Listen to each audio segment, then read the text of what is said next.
Voy a hablar un poquito hoy de lo que tenemos aquí dentro. Podemos variar muchas cosas que tenemos, pero aquí dentro todos tenemos algo. Y todo el mundo cree que lo que tiene dentro es bastante bueno. Es curioso, ¿eh? Ahí coincidimos todos. Hay mucha diferencia entre unos y otros, entre unos cerebros y otros, pero todo el mundo cree que el suyo está bastante bien. Podemos desear cambiar el pelo, como decía antes Leticia, la altura, la configuración física, pero el cerebro, cada uno está bastante contento con el suyo. Esto es curioso. Bueno, a ver si nos ubican esto. Voy a hablar un poco de qué es esto de la neurociencia afectiva y social. Fenomenal, aquí sí que se ve. Igual el pasador hay que poner allí la conexión, ¿o ya la tienes? ¿Pruebo? Ah, fenomenal. Vale, gracias. Bueno, pues voy a hablar un poquito de qué es esto de la neurociencia afectiva y social, tratando de simplificar muchas cosas, porque esto tiene muchas complejidades detrás, pero es un tema de especial novedad porque realmente esto se ha desarrollado hace muy poquito, hace apenas un par de décadas es cuando podemos hablar de esto. Antes había otra cosa que era un poco la antesala a la neurociencia afectiva y social, pero todo el desarrollo enorme ha sido los últimos 20 años. ¿Por qué? Pues básicamente por una razón sencilla. Han mejorado las herramientas tecnológicas con las cuales podemos observar cómo es un cerebro en el cuerpo de una persona que está viva. Hasta hace prácticamente 20 años la única manera que teníamos de estudiar un cerebro era post-mortem. Después de que alguien había fallecido, pues cogíamos su cerebro, lo troceábamos, lo cortábamos en tirillas, en laminillas, y ahí íbamos observando qué diferencias había entre unos cerebros y otros, comparándolo con la historia que conocíamos de los sujetos. Oye, me han dicho, ¿este quién es? Pues no sé, me han dicho que es un tal Alberto Einstein. Ostras, qué de arrugas tiene, ¿no? Tiene más arrugas que ningún otro cerebro que he visto antes. Esto es así, ¿eh? ¿Y qué hizo este hombre? No, pues dicen que inventó una teoría que todo el mundo veneraba, aunque nadie entiende. Bueno, y era la única manera de ir estudiando el cerebro. Pero en los últimos 20 años ha habido tecnologías que son relativamente muy poco invasivas y que permiten que uno entre en una máquina, vaya respondiendo una serie de preguntas y se vaya viendo cómo va reaccionando su cerebro, cómo se va distribuyendo de manera diferente por diferentes áreas cerebrales, la difusión de sangre, el mayor consumo o menor consumo de azúcares en diferentes áreas del cerebro, etcétera, etcétera. Así poco a poco se ha ido comprendiendo un poquito más de qué va esto del cerebro. Y también podemos observar a una persona en un momento de su vida y al cabo del tiempo pues, volverla a observar y tratar de detectar cambios. Incluso se ha podido observar que algunos de estos cambios se pueden producir en tan solo 1 hora y media de entrenamiento en una tarea concreta. Si alguien no sabe nada de piano y le dan un pequeño piano pequeñito y empieza a practicar una secuencia melódica con 2 dedos, eso puede provocar cambios cerebrales observables, físicos, en tan solo 90 minutos. Así que otra cosa que nos está mostrando, y ya me adelanto un poco a lo que serán mis conclusiones, es que la neurociencia en general nos está demostrando que el cerebro es muy plástico, muy flexible, que cuando aprendemos algo lo aprendemos porque el cerebro está cambiando. ¿De acuerdo? Esto está bastante duro. Pero lo de dentro está muy blandito. Lo de dentro está muy blandito. Suena hueco ya, ¿qué le vamos a hacer? Pero algo debe haber. Bien, voy a contar un poquito, porque a mí me apasiona esto de la historia, breve historia, del cerebro y el corazón. No siempre hemos sabido que nuestra psicología, nuestra mente, nuestro alma, se decía en la antigüedad, tenía algo que ver con la cabeza y mucho menos con el cerebro. Esto es algo bastante más reciente de lo que nos podemos imaginar, pero muy reciente. Bien.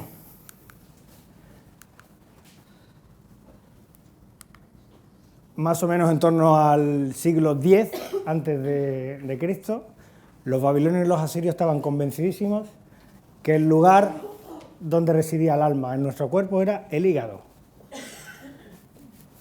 No tengo ni idea de por qué, pero así lo creían y estaba extendida esa convicción en la cultura ya babilónica y asiria. Bien, tuvimos que esperar pues un par de siglos a que llegara Homero, nos empezara a contar la leyenda aquella del caballo de Troya, de Ulises, y en función de lo que nos iba contando daba a entender en más de una ocasión que todas las memorias, recuerdos, emociones, pensamientos los teníamos gracias a nuestro corazón. Bien, así que el primer culpable de que digamos te quiero fue Homero. Y pasaron un par de siglos más hasta que llegó Almeón. ¿Alguien ha escuchado alguna vez hablar de Homero? ¿Puede levantar la mano, por favor? Gracias. ¿Alguien ha escuchado hablar alguna vez de Almeón de Crotona? Lo mismo pasó entonces. Uno era famoso y el otro no. ¿De acuerdo?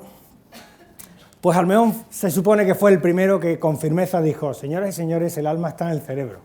Claro, todo el mundo estaba convencido de la idea babilónica del hígado para los pensamientos y las ideas, pero además luego caló la idea del corazón de Homero. Así que en ninguna de las dos opciones estaba eso del cerebro. ¡Qué tontería! Así que Almeón pues pasó sin pena ni gloria y murió pobre como otros artistas y científicos. Bien, luego en el siglo V a.C. nos llega el señor Hipócrates, en esta casa donde estamos muy conocidos. A más de uno le sonará lo del juramento hipocrático, esto que hacen los médicos.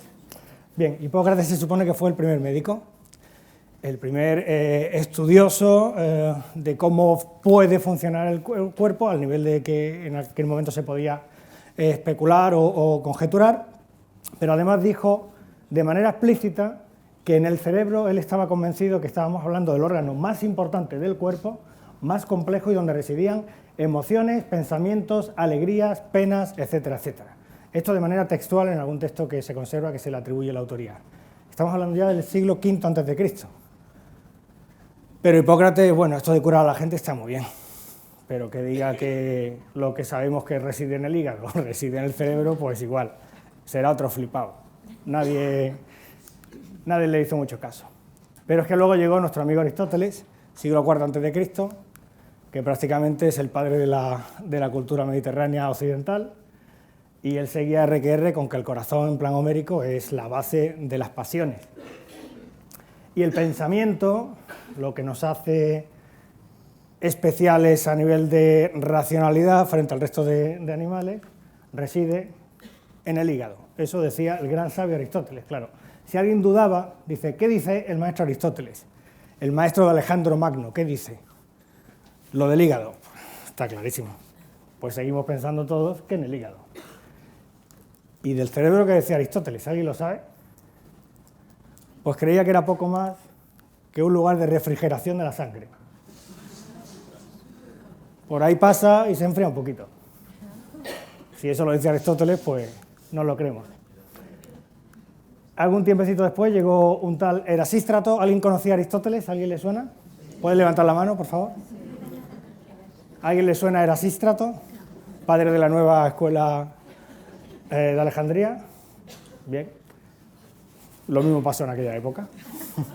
Así que qué más da lo que dijera Erasístrato. Pero es curioso ver que ya Erasístrato reafirmó lo que antes había dicho Hipócrates. El cerebro es la sede de la función de pensamiento y de racionalidad del ser humano. Pero además Erasístrato fue de los primeros que empezó a hacer disecciones de cerebros, a intentar entender qué partes había en el cerebro, y descubrió algo muy curioso que tiene que ver con lo primero que comentaba yo de la anécdota de los histólogos que primeramente vieron el cerebro de Einstein en trocitos. Es que Erasístrato observó que conforme aumentaba la complejidad y la inteligencia de los animales de diferentes especies, los más inteligentes tenían más arrugas, más circunvoluciones. Y ya dijo que probablemente por esa razón el ser humano era el más inteligente.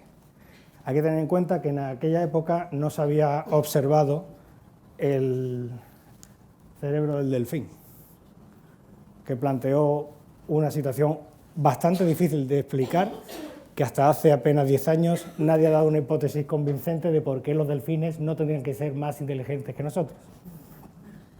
La hipótesis que se viene a dar es que, bien, tiene más arrugas, pero requiere mucho más consumo energético mantenerlo, y eso hace que a la postre sea menos eficiente que el cerebro humano.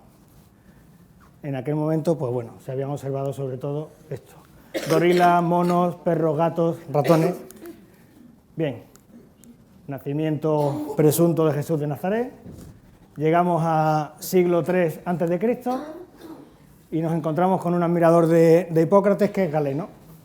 Y Galeno, ya en un entorno ya no griego, sino latino del Imperio Romano, dice: a ver, señoras y señores, es verdad que ahora aquí con el rollo del Imperio Romano no estamos estudiando mucho, lo estudiaron todos los griegos ya antes, y antes de ellos los egipcios, pero bueno, por lo menos vamos a releer a los que sabían, y yo creo que uno de los que sabía era Hipócrates. Total, que estoy convencido que la función de pensamiento y de racionalidad reside en el cerebro. Vamos a tomarnos esta idea en serio.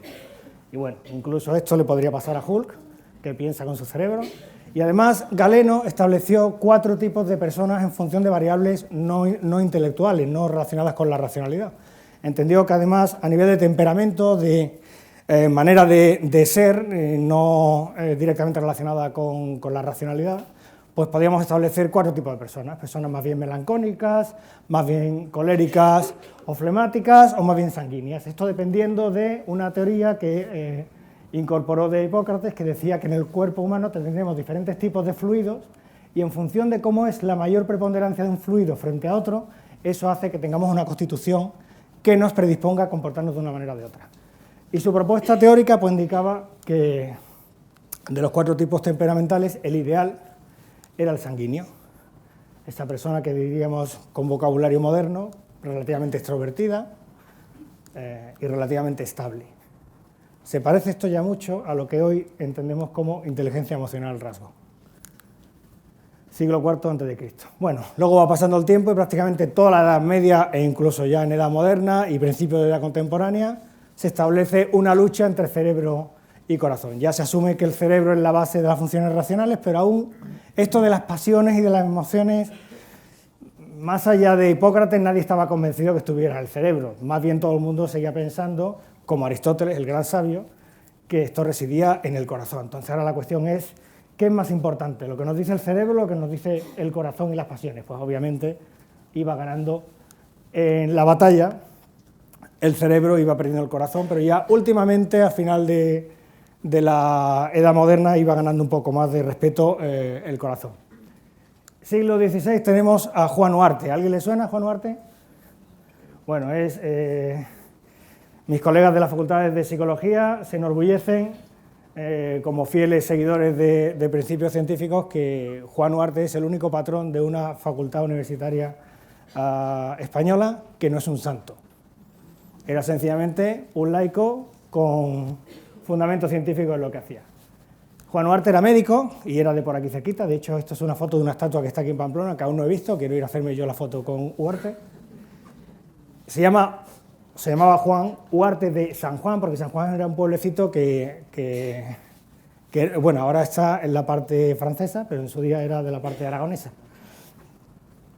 Bien, en este libro, que se llama Examen de Ingenio para la Ciencia, Juan Huarte sigue la idea de Galeno de que hay diferentes tipos de personas y que esos tipos de personas dependen de cómo es su constitución fisiológica. Pero en concreto él defiende la idea de que en función de cómo sean las características de tu cerebro, así vas a tener unas capacidades u otras. Así se te va a dar mejor hablar idiomas o estudiar cuestiones lingüísticas, o bien hacer cálculos mentales. En función de esa configuración de tu cerebro, que él hipotetizaba que podía ser relacionada con el grado de temperatura, o de frialdad, o de sequedad, o de humedad que había en tu cerebro, así podíamos tener diferentes tipos de capacidades, o en aquel momento se les denominaba ingenios. Así que este es el precursor de las teorías de las inteligencias múltiples. Juan Huarte de San Juan. Además se le considera el precursor de la neurología, de la psicología diferencial, de la orientación. En el prólogo de este libro, dirigido a Felipe II, aparte de justificar que todo esto coincidía y digamos que no era contradictorio con los evangelios, porque si no en aquel momento le hubieran cortado la cabeza, aparte de argumentar eso, le dirigía la carta, el prólogo del libro, al rey. Entonces ya es como, bueno, si digo que los evangelios no contradicen lo que yo digo, no, ni lo mío contradice lo de los evangelios, con lo cual me voy a llevar bien con el clero, y además le dedico el prólogo del libro al rey, pues supongo yo que mi libro saldrá para adelante. Y salió para adelante, pero al poco tiempo los del clero estaban un poco mosqueadillos y ya empezó la censura del libro durante un par de siglos. Bien, en ese prólogo a Felipe II le venía a decir Juan Ugarte de San Juan que obviamente todos tenemos diferentes predisposiciones para hacer mejor unas cosas que otras. Y debería haber en cada rincón de España hombres sabios o personas sabias, bien formadas, bueno, hombres sabios, porque era bastante machista en aquella época, la mujer prácticamente no pensaba ni tenía el cerebro ese que le explicaba, estaba convencido también de esto. Tenía que haber en todo lugar de España hombres sabios que guiaran qué es lo que tenían que estudiar y a qué tenían que dedicarse las personas en función de cuál era su predisposición natural. Pero además tenían que obligar a que las personas eligieran aquello para lo que estaban dotados y no otra cosa. Era un principio del orientador, pero un poquito impositivo, pero la idea es la de luego ayudar a guiar la decisión vocacional. Bueno, un poquito después llegan los amigos Descartes y Thomas Willis. Descartes francés. ¿Qué ha pasado aquí? Vida propia, cierre los ojos para que nadie se maree. Piensa por sí mismo, sí. Bueno, tenemos aquí a Descartes y a Thomas Willis. Detalles importantísimos, nunca se han llevado bien ni entonces ni ahora los franceses y los ingleses. Al menos en el ámbito de la ingeniería, en Europa, sobre todo por los ingleses, a veces los ingleses dicen que los franceses son españoles que se creen alemanes. En aquel entonces ya más o menos se inició esta idea, así que muy bien no se llevan. Pero fíjense, señoras y señores, que a pesar de no llevarse bien, de odiarse a muerte ingleses y franceses, ese estilito estético, ¿cómo lo compartían? Esto no se estudia en los libros de filosofía y creo que es una cuestión estética de enorme importancia. Dos países eternamente enfrentados comparten la estética del cortecito de pelo. Bueno, Descartes, en el discurso del método, que por cierto, si me tienen que pedir recomendar 10 libros y que no lean ninguno más alguien en su vida, uno que yo recomendaría es El discurso del método. Un libro así de pequeñito, muy fácil de leer, así que nadie se agobie, que no es un credo enorme. Una de las cosas que viene a decir en el discurso del método Descartes es que el cuerpo es una máquina prácticamente perfecta. Tiene un diseño absolutamente perfecto y es realmente una máquina. Pero, ¿cómo funciona esa máquina? Pues porque tiene un impulso, un alma, un aire divino, que ese alma está precisamente ubicado en el cerebro. En lo que, por eso le llamo a mis amigos Epi Descartes e Hippo Willis, es lo que, en lugar de la sede del alma, según Descartes, en el cerebro estaba en lo que hoy se conoce como epífisis o también glándula pineal. Pineal, que viene de pinea, que significa piñón. A esta altura más o menos, pero en medio, no me llega el dedo, lo siento. Hay como un piñoncito colgando el cerebro que no está con simetría a los dos lados del cerebro, está en el centro. Observó Descartes esto, que era aparentemente la única parte del cerebro que no tenía dos mitades, y dijo, pues esto debe ser el lugar donde se integra toda la información del cuerpo. Y ahí es donde Dios nos ha puesto nuestro alma. Hoy en día tenemos otra impresión diferente, aunque es un poco, para algunas cosas, la glándula pineal es el Dios de los adolescentes. Luego explicaré por qué. Y Thomas Willis se le considera el padre de la neurología, fue el primero, este libro tan bonito, con esos dibujitos tan chulos, los hizo ya Thomas Willis. Fue el primero que empezó a hipotetizar que la hipófisis, la glándula pituitaria, de pituita en latín, que significa moco, vaya nombre, ¿no? Es que justo la glándula pituitaria está más o menos aquí encima, dentro, no me alcanza el dedo y meterlo por otro lugar está feo. Y si uno observa un cerebro y en una cabeza abierta, pues es como si fuera un moquito que va a caer, ¿vale? Pero ese moquito sí que tiene dos partes. Bueno, pues Thomas Willis, no tengo ni idea cómo llegó a esa conclusión, pero acertó. Ya dijo que la hipófisis seguramente tenía una importancia enorme en mandar información, moléculas al resto, bueno, no hablaba de moléculas en aquellos tiempos, sustancias al resto del cuerpo para controlar su funcionamiento. Y de hecho, a la hipófisis o glándula pituitaria también se le conoce, por lo que hoy sabemos, como glándula maestra.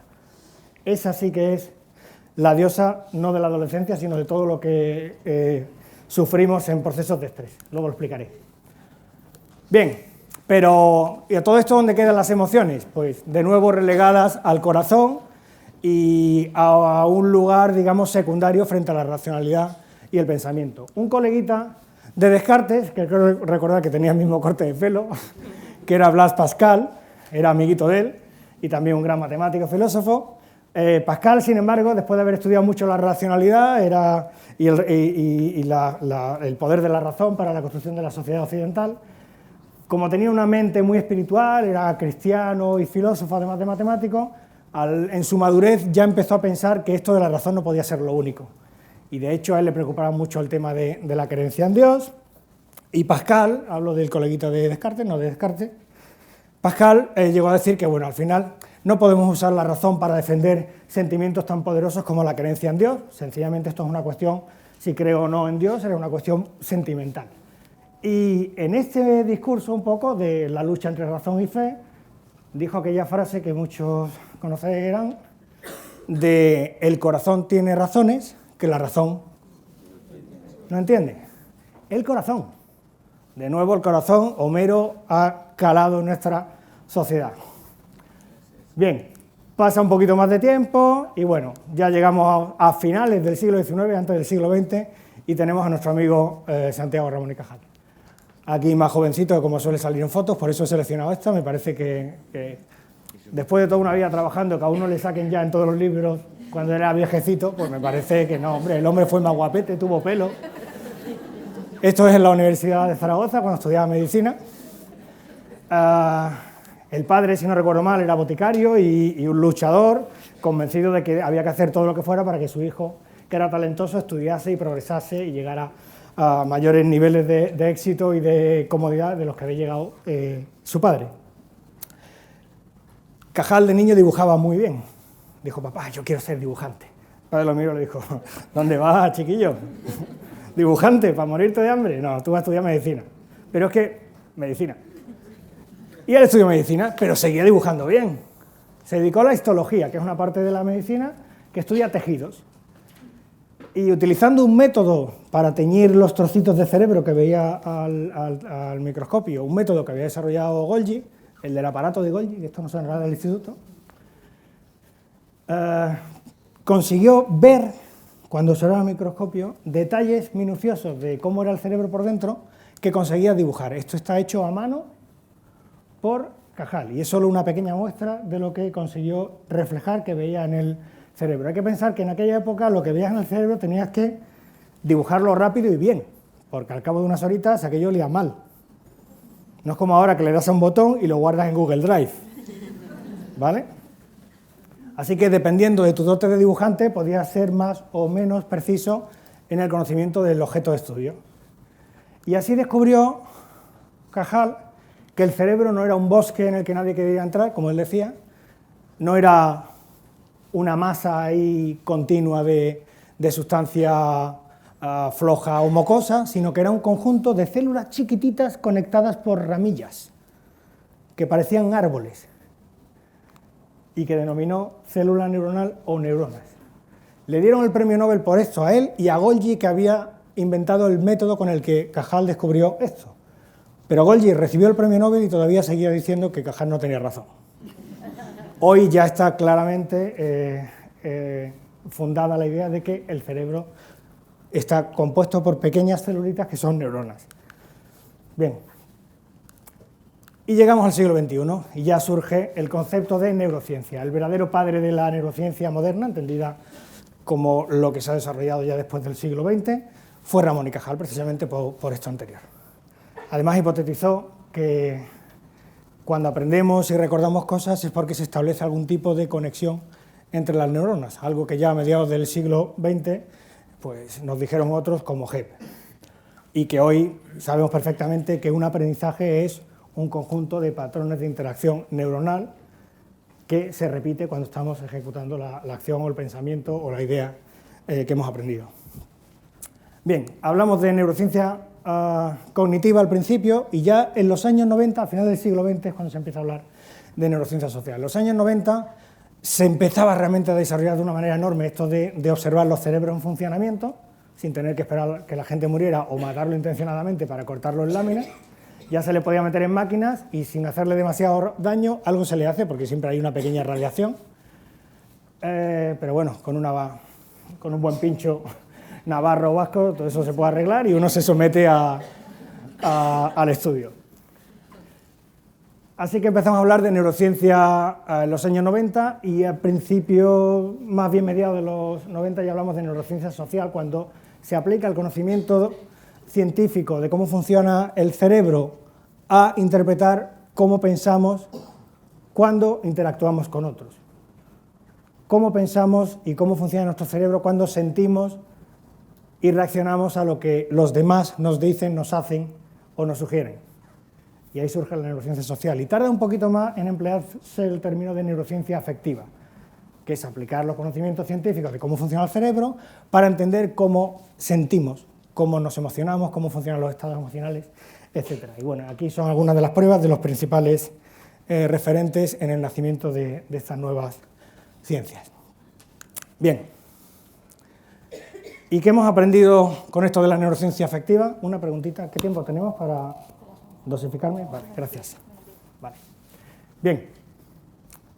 Bueno, una de las primeras cosas que hemos aprendido con la neurociencia afectiva y social es que ya estamos convencidos que emociones y razonamientos y pensamientos y memorias y todo lo que puede entrar dentro del ámbito psicológico depende de un órgano que es el cerebro.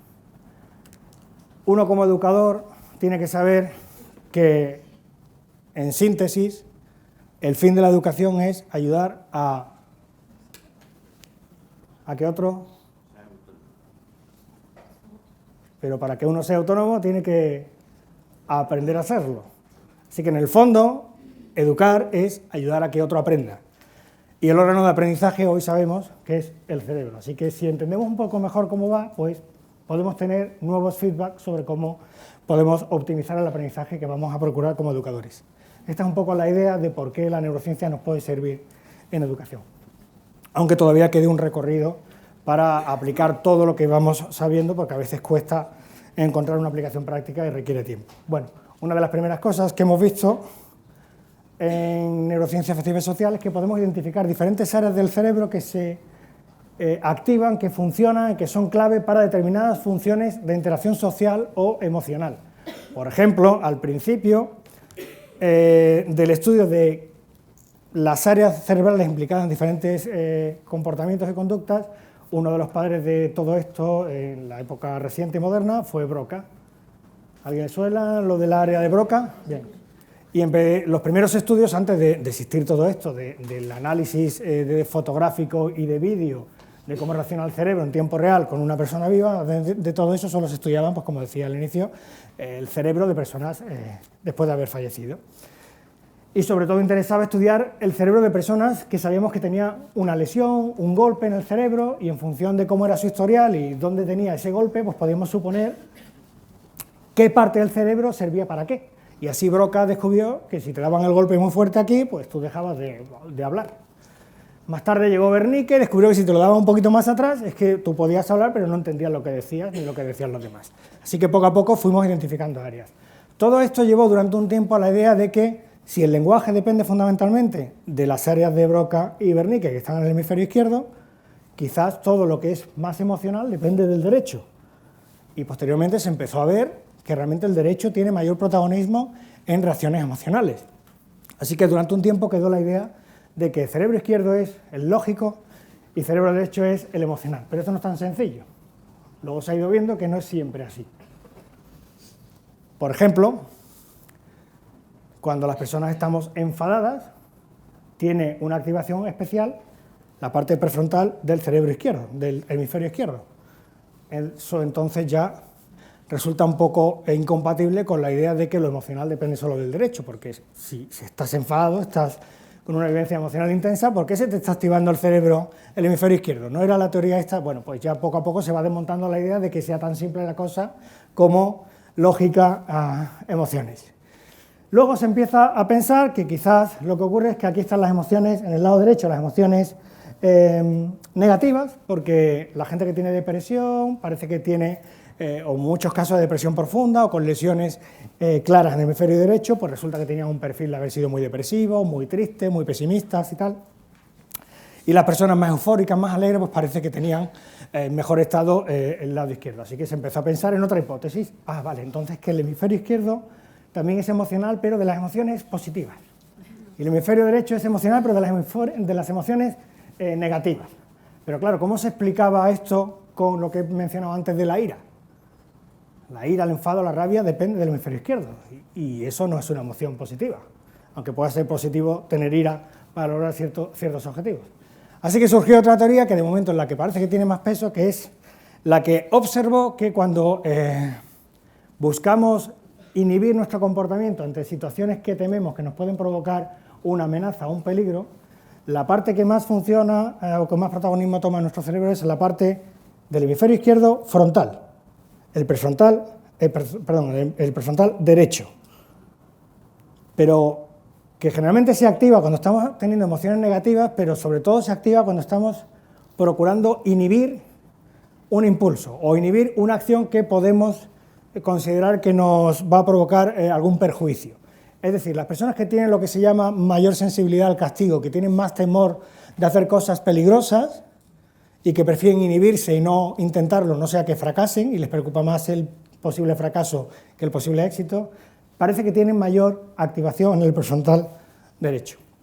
Y las personas con mayor arrojo, con mayor determinación, que sobre todo les importa más la posibilidad de éxito que la posibilidad de fracaso, tienen mayor activación en el prefrontal izquierdo. Y por eso se considera que estas dos partes de aquí tienen mucho protagonismo para el sistema de inhibición conductual, se conoce como BIS, Behavioral Inhibition System, o el sistema de activación conductual, Behavioral Approach System.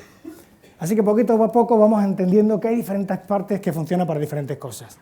También por aquí vemos que hay un conjunto de neuronas que funcionan de una manera un poco diferente al resto del cerebro, y esto se descubrió con unos monos. Lo descubrió un italiano, Risolati, que es lo que se denomina neuronas especulares, o neuronas espejo. ¿A alguien le suena esto de las neuronas espejo? Bueno, parece ser que cuando observamos el comportamiento de alguien, el comportamiento, me estoy refiriendo a los movimientos que hace, tenemos tendencia a inferir por qué lo hace, para qué lo hace. Y en cuanto identificamos el sentido de esos movimientos o del contexto, de alguna manera nuestro cerebro empieza a activar el cerebro nuestro, empieza a activar las mismas zonas cerebrales que se están activando en quien está ejecutando la acción. Por eso de alguna manera es como que se convierte nuestro cerebro en un reflejo de lo que estamos viendo. Solo que nuestro cerebro termina la activación antes de decirle al cuerpo, haz lo mismo. Está como preparado para... Eso nos permite, parece ser, aprender del movimiento y de los ejemplos de los demás. Así que, de alguna manera, las neuronas especulares se están convirtiendo en una nueva teoría para explicar la empatía, para explicar el aprendizaje por observación, el aprendizaje de los demás, para explicar por qué podemos disfrutar cuando alguien, por ejemplo, está ejecutando una fantástica y preciosa interpretación musical, cómo con sus gestos y movimientos disfrutamos, porque estamos de alguna manera también bailando con esa persona, aunque no nos movamos. Nuestro cerebro está representando ese baile también. Y también disfrutamos como si lo estuviéramos haciendo. ¿Vale? Gracias, por cierto. Bien, y así podemos analizar muchos más trocitos, pero quizás no sea lo fundamental destacar cada una de estas partes. Todo esto lo pueden ver en un fantástico libro que luego les mencionaré. Hay un pequeño resumen. Una de las cosas interesantes que hemos empezado a utilizar mucho para explicar de manera sencilla y bastante fiel cómo funciona el cerebro es el esquema de interpretación del cerebro humano que nos dio MacLean al principio y mediados del siglo pasado.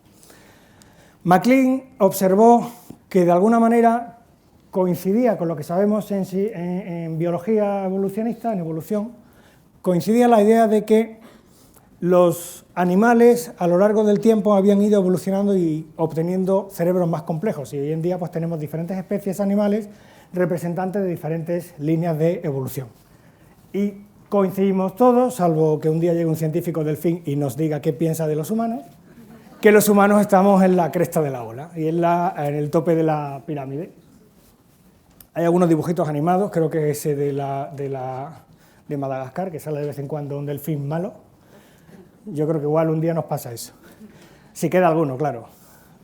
Bien, pues la idea es que con el tiempo los cerebros de las diferentes especies animales han ido evolucionando y se han ido haciendo más complejos.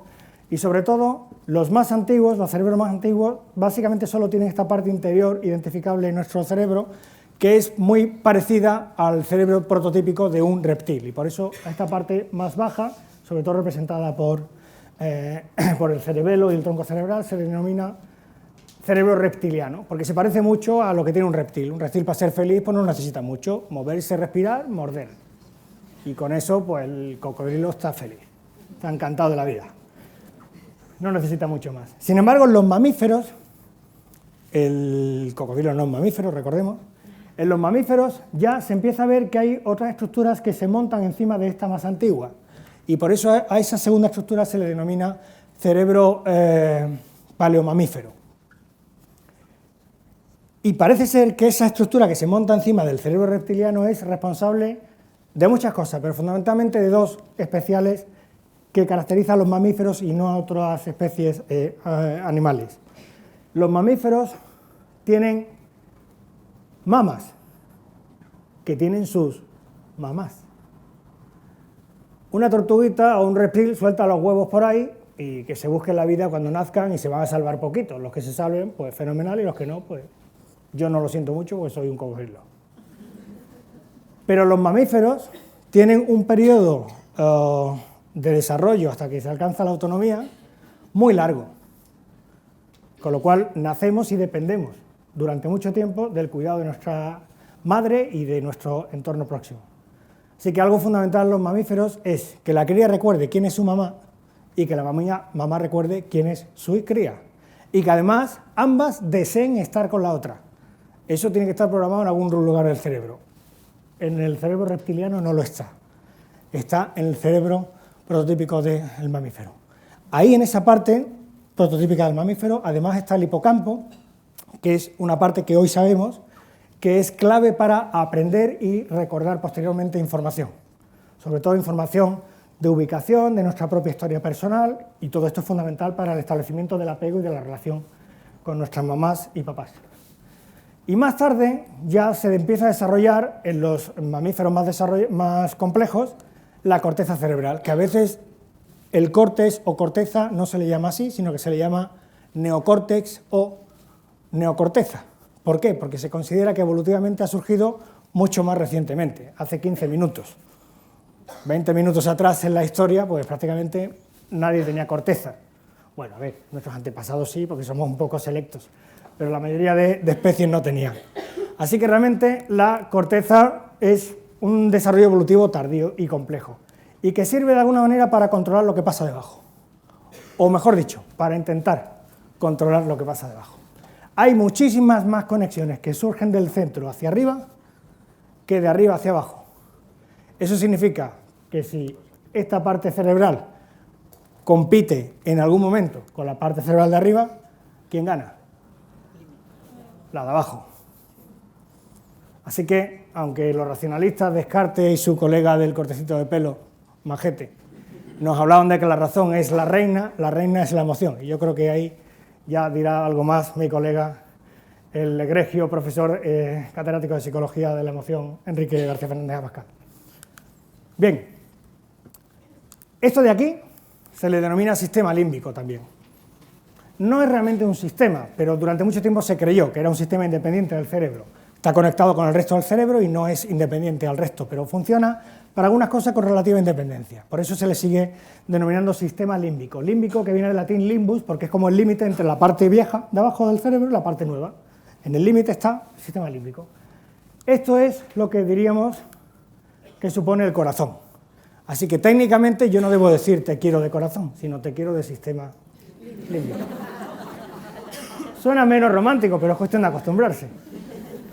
Bien, otra cosa que hemos aprendido con la neurociencia afectiva, sobre todo de Jack Panksepp, al cual agradezco que en su día me mandó estas fotos, es que la mayor parte de las emociones más elementales, las más simples, no las más complejas, las más simples, las podemos experimentar nosotros y otros mamíferos.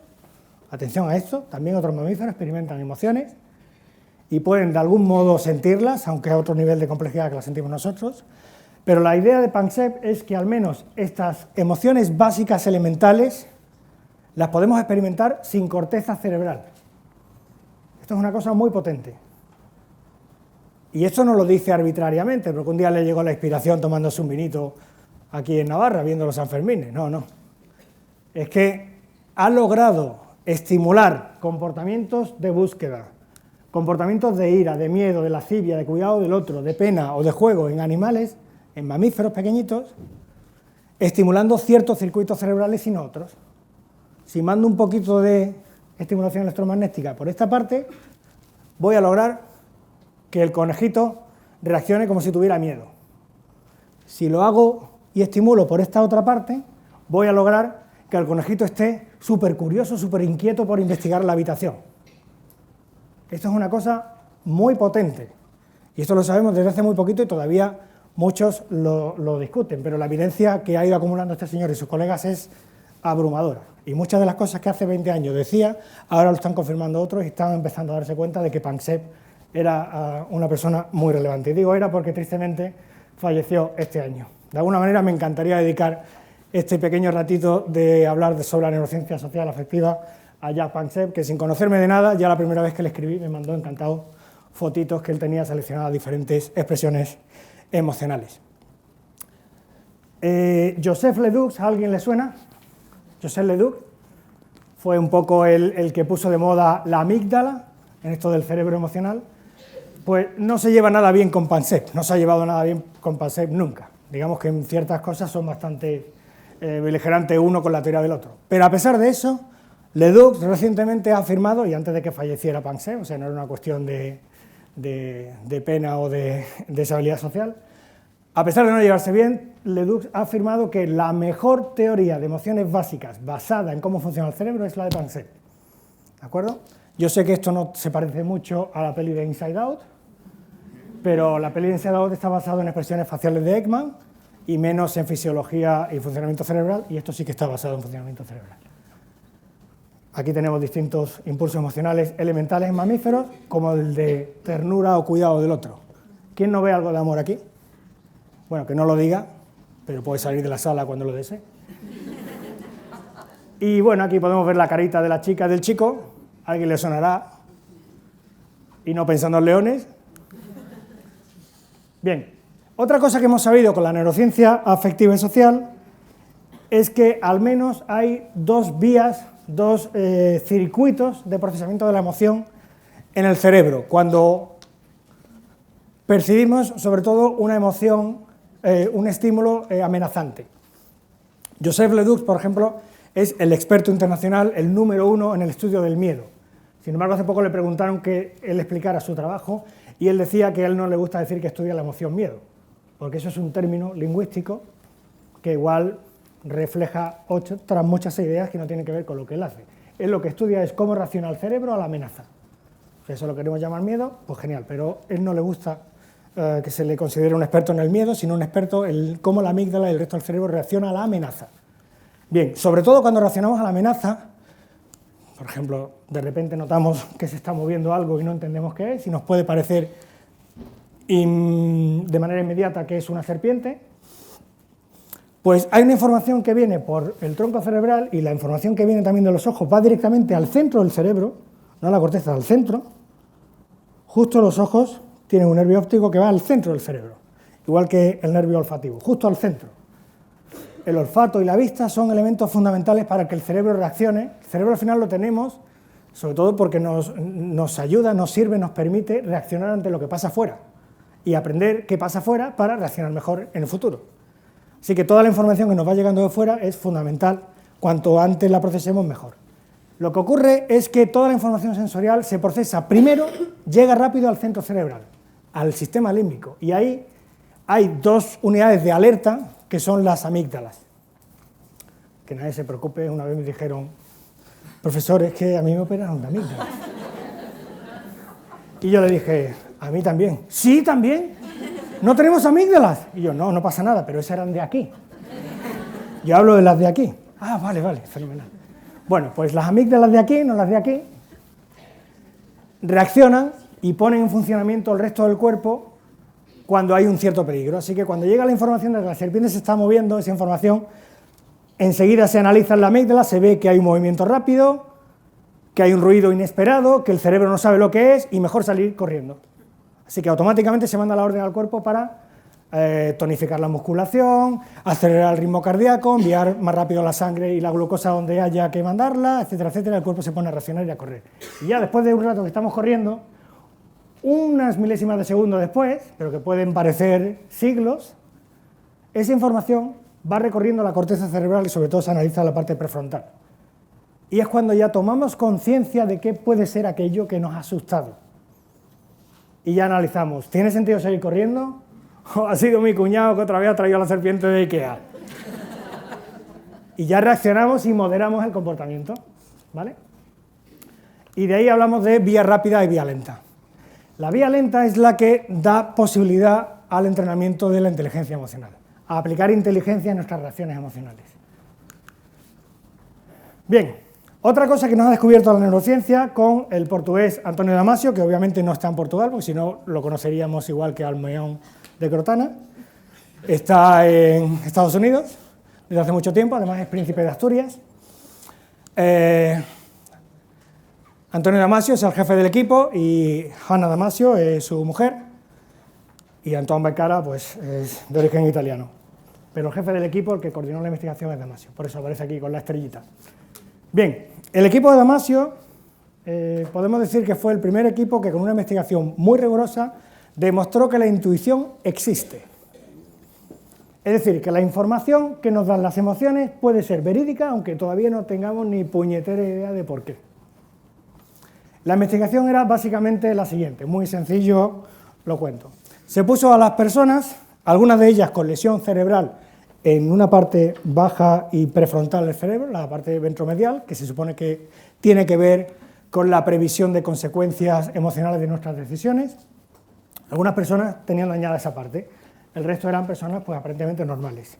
Se controlaron diferentes niveles de diferencia entre personas, como el nivel de cociente intelectual, etcétera, para que no afectaran a las conclusiones. Y bueno, se le puso a la gente a jugar. El juego consistía en elegir cada cierto tiempo una carta de 4 montones de cartas, ¿vale? Montón A, B, C y D. Y las personas pues durante un rato iban cogiendo cartas y en función de la carta que le tocara le podía tocar un premio virtual de $100 o de $50. Pero al cabo de un ratito también había penalizaciones y te podía salir pues devolver a la banca $60. ¿Se entiende la idea? Así que había ganancias y pérdidas. Bien, los 2 primeros montones se ganaba más cuando te tocaba ganar, pero también se perdía más cuando te tocaba perder. Una cosa curiosa es que cuando más o menos apenas llevaban ya las personas 10 cartas giradas, esto es algo muy interesante, la sudoración, la microsudoración de la piel, esto tiene un nombre técnico, la conductancia de la piel, proceso galvánico de la piel que tiene que ver con generar sudor. Si hay más sudor en la piel, hay más sal y la corriente eléctrica que puede circular por encima de la piel va más rápido. Y esto se mide con lo que se utiliza en el polígrafo. ¿Vale? El polígrafo igual falla un poco, pero la parte que acierta está precisamente basada en esto, en este principio que cuando uno está más inquieto empieza a generar más sudoración en la piel y acelera el recorrido eléctrico que hay por nuestra piel, y eso se puede detectar, medir biológicamente, ¿vale? Se vio que antes, más o menos en torno a la carta 10, la gente normal, la que no tenía dañada esa parte del cerebro clave en decidir emocionalmente, la gente normal empezaba a aumentar su sudoración cuando iba a elegir una carta del montón A o B. Se les dejaba que siguieran jugando, en torno a la carta 20 se les preguntaba qué tal iba el juego y la gente decía, pues yo no entiendo nada de este juego, la verdad. nadie entendía nada, pero esa activación se seguía dando cuando iban a elegir una carta del montón A o B. Bien, señoras y señores, tuvo que pasar la carta 50, porque en la carta 50 ya la gente decía, a mí me da que es mejor cogerlo de la C y de la D. Tengo esa corazonada, pero todavía no sabían explicar por qué. Fijaros, carta 10, ya el cerebro y el cuerpo sabe que eso te da mal rollito, cogerlo de la A o de la B. La carta 50 ya tienes claro el mal rollito. No me mola montón A o B, prefiero C o D. Pero aún no sabes por qué. En la carta 80, de la 10 a la 80, es cuando ya la gente decía, ostras, ya lo entiendo. Es que claro, aquí estoy teniendo más ganancias, pero también mayores pérdidas. Y ya tomo conciencia. Así que el análisis inteligente de la situación llegó 80 cartas después, o 70 cartas después. Y las personas que tenían daño en cierta área cerebral no veían esto hasta la carta 80. O sea, no reaccionaban emocionalmente con temor ni con sudoración ante el peligro, porque tenían dañada una parte fundamental del cerebro en procesar lo emocional, ¿vale? Así que una de las cosas que demuestra esto es que el origen fundamental de ciertas emociones o de los estados emocionales imprecisos o estados de ánimo es subcortical fundamentalmente o al menos relativamente inconsciente. Y después viene la conciencia y la interpretación de qué estamos sintiendo. Bien, esta idea de Damasio actual coincide con la de Panksepp. De hecho, la primera vez que le escribí a Panksepp, hace un poco más, 5 años así, fue muy sorprendido porque yo no había visto a Panksepp por ningún sitio y llevaba ya algún tiempo leyendo sobre estas cuestiones. ¿A alguien le suena Ledoux o Damasio? ¿Puede levantar la mano? ¿A alguien le suena Panksepp? Siempre ha habido famosos y no famosos. Pues lo mismo me pasó a mí, ya llevaba tiempo leyendo sobre el tema y dije, ostras, y este señor lo que dice es súper interesante, basado en cómo funciona el cerebro, ¿cómo puede ser que esto no lo haya visto yo antes? Entonces me surgieron muchas dudas y dos de ellas pues tenían que ver con la duda con la pregunta de ¿en qué se parece o se diferencia esta teoría de este señor en lo fundamental que viene diciendo hace tiempo Damasio o Ledoux? Y digo, voy a probar y le voy a escribir. Dirá, un académico de España me escribe de una facultad de educación, ni le responderé, pero el hombre me respondió, y con una amabilidad enorme y una sinceridad abrumadora que yo quisiera para la Academia Española. Básicamente me vino a decir, Ledoux no tiene ni idea, es un maltratador de animales, no comprende la esencia de la emoción ni en humanos ni en animales, con alguna sutileza, pero no demasiada. Damasio andaba un poco equivocado, pero hace poco ha rectificado, de lo cual me alegro mucho. Ese fue un poco el resumen. Así que de alguna manera ya empiezan a coincidir Damasio y Panksepp en que el origen fundamental de lo emocional está a nivel inconsciente o automático. Así que de alguna manera en el cerebro hay una gran red de procesamiento emocional que funciona al margen de la conciencia, que llega un poquito después y procura racionar, pero a veces no funciona bien. Ledoux todavía le da mucha importancia al aspecto consciente.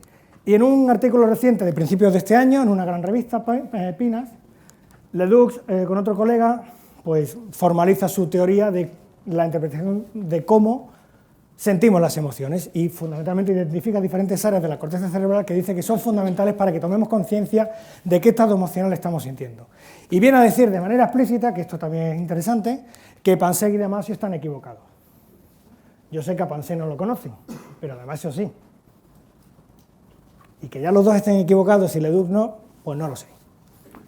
Pero bueno, ahí está el tema. Le escribí a principios de año a Panksepp rapidísimo y digo, acabo de ver el artículo de Ledoux. ¿Qué piensas? Por favor, dime algo.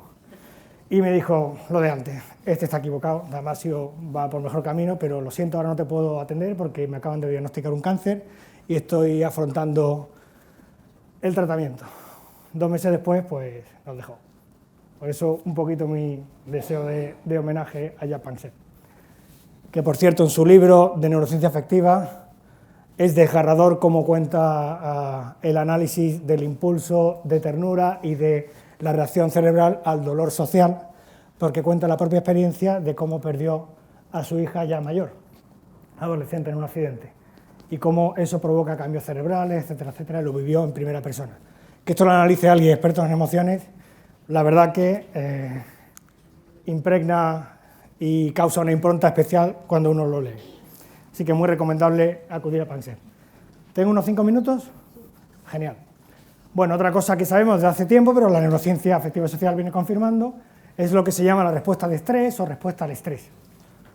Esta glandulita de aquí, que está más o menos a esta altura, pero un poquito dentro, que es la glándula pituitaria, glándula maestra o hipófisis, la que suponía Thomas Willis que mandaba sustancias al resto del cuerpo, efectivamente las manda. Y parece clave, por ejemplo, aquí hay una pequeña gráfica que viene de un análisis del problema de la diabetes insípida. La diabetes insípida no tiene nada que ver con el azúcar, tiene que ver con problemas de regulación de la cantidad de agua en el cuerpo. Si uno no regula bien la cantidad de agua en el cuerpo, puede deshidratarse y morir deshidratado. Básicamente la hipófisis, la parte trasera, lo que hace es que manda una señal a los riñones cuando nos falta agua y le dice a los riñones: ¡quietol! ¡No hagas pipil! Y contienen los riñones el agua que nos queda, porque no sabemos si va a llegar agua para abastecer al cuerpo. Las personas con diabetes insípida, pues no parece que les funcione bien esa orden y entonces siguen generando orina, con lo cual el cuerpo corre el riesgo de deshidratarse.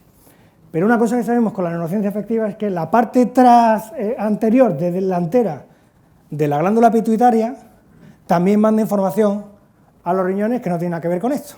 Manda una sustancia que se llama corticotropina, que hace que en la parte superior de los riñones, que tenemos unas glándulas hormonales, glándula adrenal o suprarrenal, está encima de los riñones, unas glandulitas que aquí no están dibujadas, serían como una manchita de grasa aquí arriba. Ahí se segrega, se crea una sustancia en la parte superior de los riñones que llega a todo el cuerpo cuando se da la orden, que es el cortisol. ¿A alguien le suena el cortisol? Se conoce como la hormona del estrés, exactamente. Cuando nuestro cuerpo detecta amenaza, automáticamente le dice a la glándula pituitaria: tú avisa a los riñones.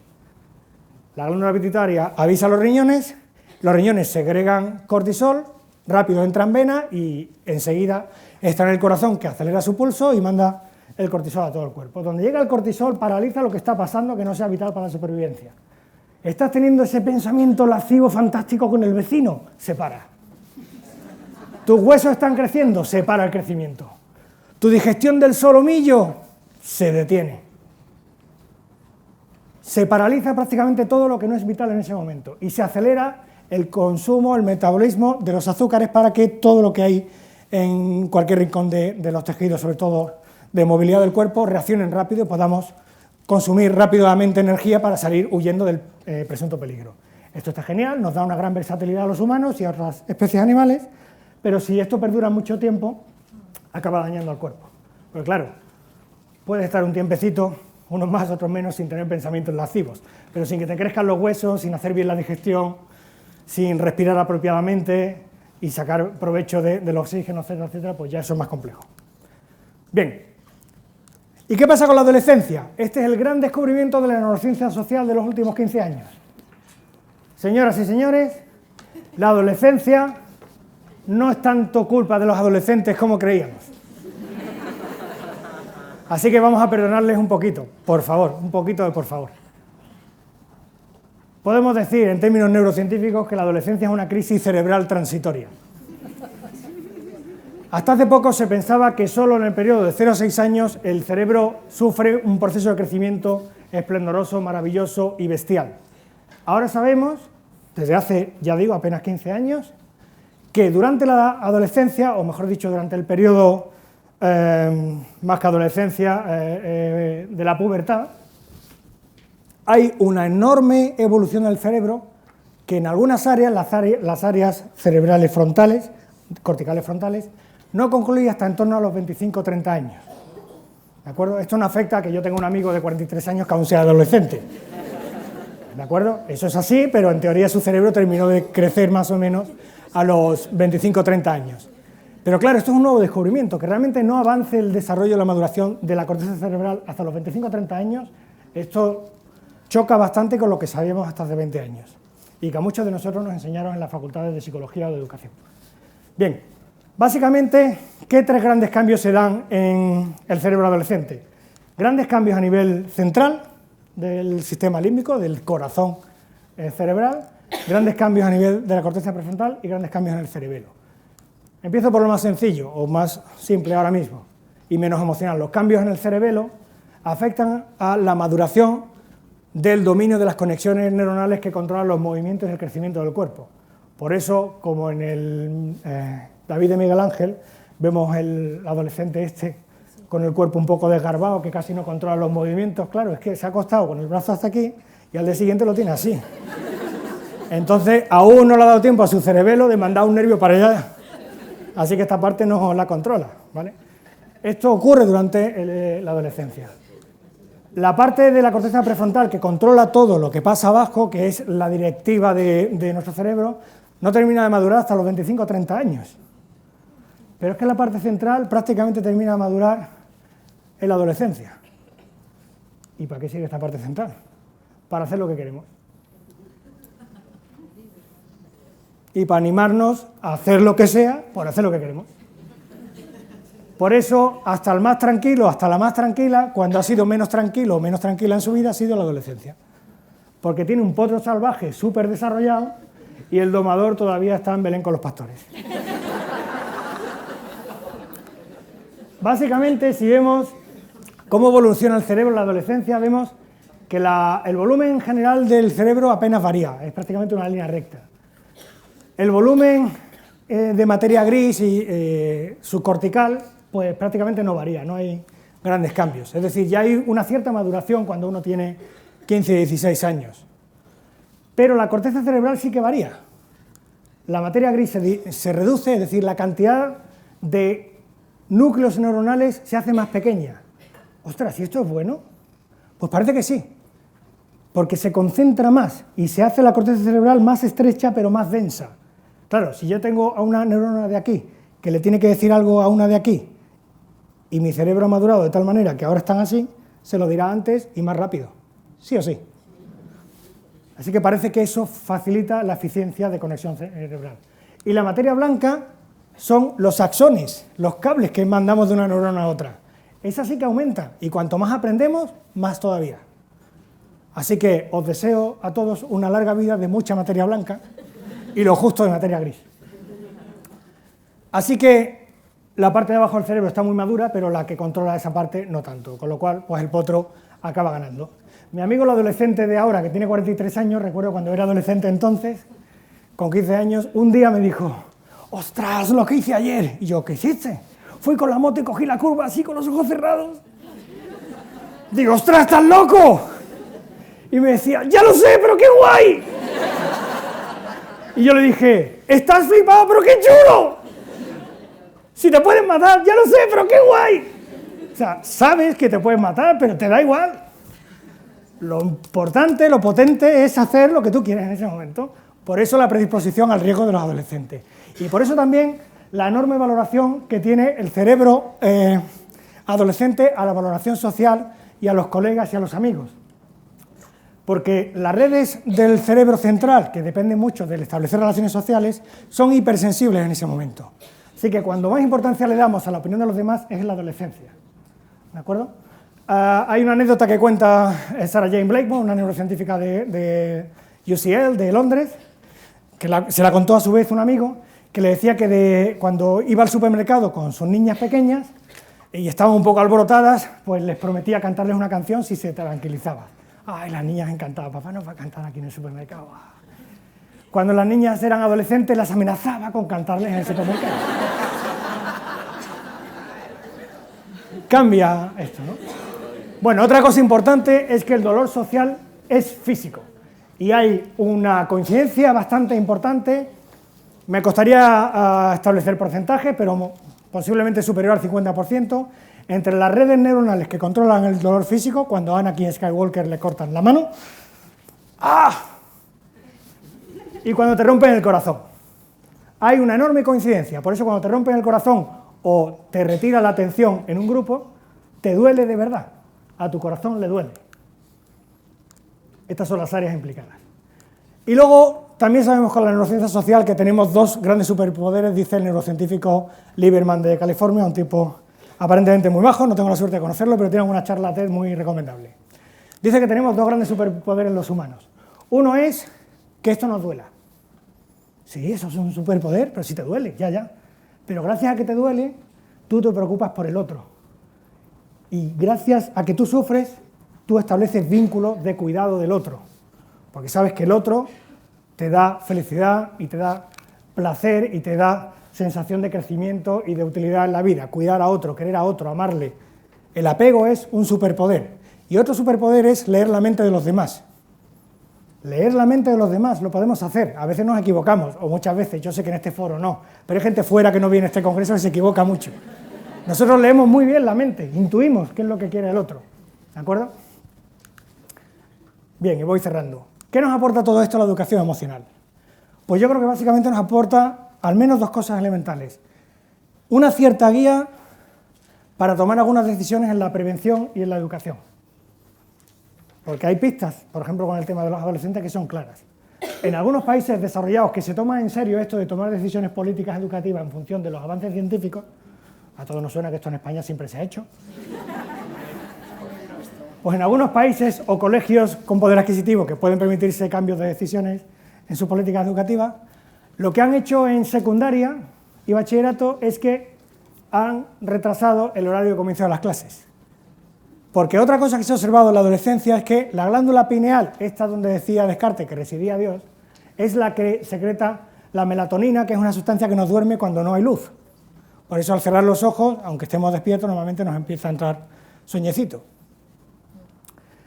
En la adolescencia, el ciclo de segregación de melatonina se altera y surge la melatonina en nuestro cerebro más tarde. Por eso todo adolescente le encanta estar a las 2 de la mañana despierto y levantar a las 8 para escuchar matemáticas, pues no le mola nada. En algunos países muy desarrollados empieza la secundaria pues a las 11 de la mañana o 10:30, ¿vale? Así que tiene implicaciones educativas aplicar todo esto. Y segunda cuestión, el cerebro es muy flexible y realmente se pueden conseguir cambios muy potentes. El neurocientífico Richard Davidson, un experto de renombre en neurociencia afectiva, nos ha recordado hace poco que, y esto lo decimos en nuestro libro de inteligencia emocional en educación, una buena intervención conductual o educativa, una buena intervención en educación emocional puede provocar mejores cambios y más claros, potentes y perdurables en circuitos específicos del cerebro que lo que puede provocar la medicina actual. Si te tomas una pastilla porque te duele la cabeza, un poquito de aspirina o de paracetamol te llega a la cabeza, pero también a este pelito de aquí, también a la uña del pie. ¿Para qué quieres ahí paracetamol? Pues no tengo ni idea. Sin embargo, una intervención educativa va a los circuitos que tienen que ver con lo que queremos mejorar. Y termino diciendo dos cositas sobre amor y felicidad. ¿Tengo esos minutitos? Hemos llegado incluso hasta fotografiar el amor, ese gran sentimiento complejo que parece ser que es una de las mayores fuentes de felicidad. En un experimento se pidió a personas de todas las edades que pensaran con intensidad durante un rato, mientras estaban en esta máquina que les hacía foto a la reacción cerebral, que pensaran en la persona amada. Un niño pensaba en su mamá, un chico pensaba en su pareja, en su chico o en su chica, una mujer mayor pues pensaba en su marido de 30 años, otra chica, a veces ocurre, a veces ocurre. Encontraron a esta persona, esa que dicen que existe, la llevaron. Bueno, diferentes personas que se les pidió que pensaran en la persona amada. Igual le dijeron, tú que llevas 30 años casada, y luego la mujer pensaba en el panadero, a saber, ¿no? El caso es que se le pedía que pensara en la persona amada y todos tenían una cierta coincidencia en la distribución de 3 flujos de neuroquímicos muy relevantes en el cerebro, que son la dopamina, la serotonina y la oxitocina y la vasopresina. Por cierto, la vasopresina es la que va de los riñones, de la glándula pituitaria a los riñones para controlar el tema de la orina. Pero la oxitocina es clave en la dilatación y en la confianza en los demás seres humanos, por ejemplo, la parturienta. Pero también en los que no estamos embarazados ni pariendo. Tener mayor cantidad de oxitocina circulando por nuestro cerebro nos hace más confiar en los demás y tener una mayor confianza en las relaciones.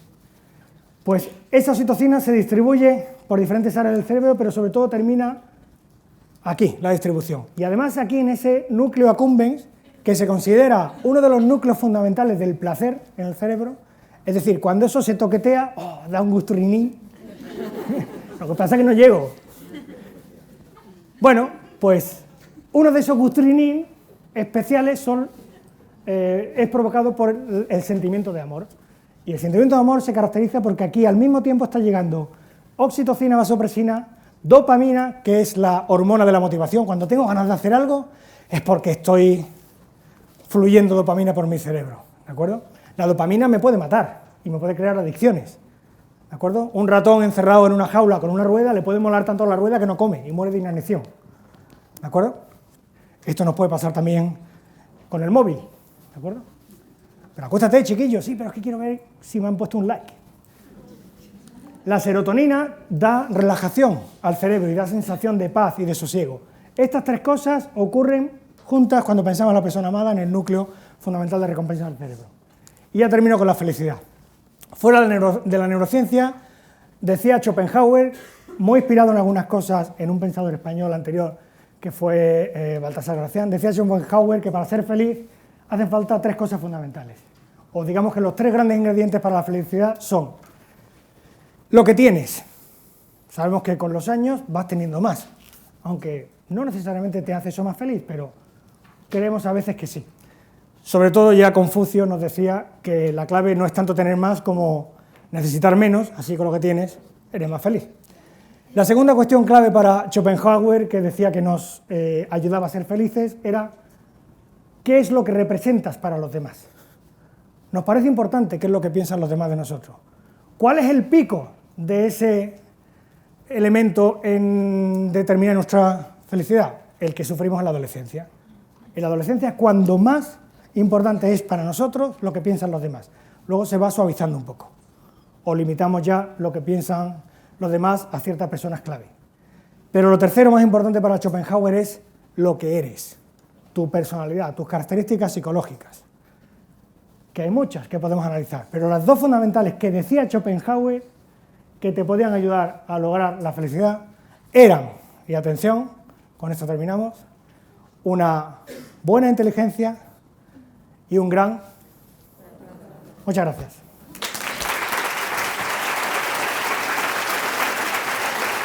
Una cosita más. Gracias. Bueno, como se acercan, gracias que me lo voy a creer y me voy a venir arriba y me voy a volver adolescente. Bueno, como se acercan las Navidades y uno siempre quiso ser Rey Mago, pues nada, muchas gracias.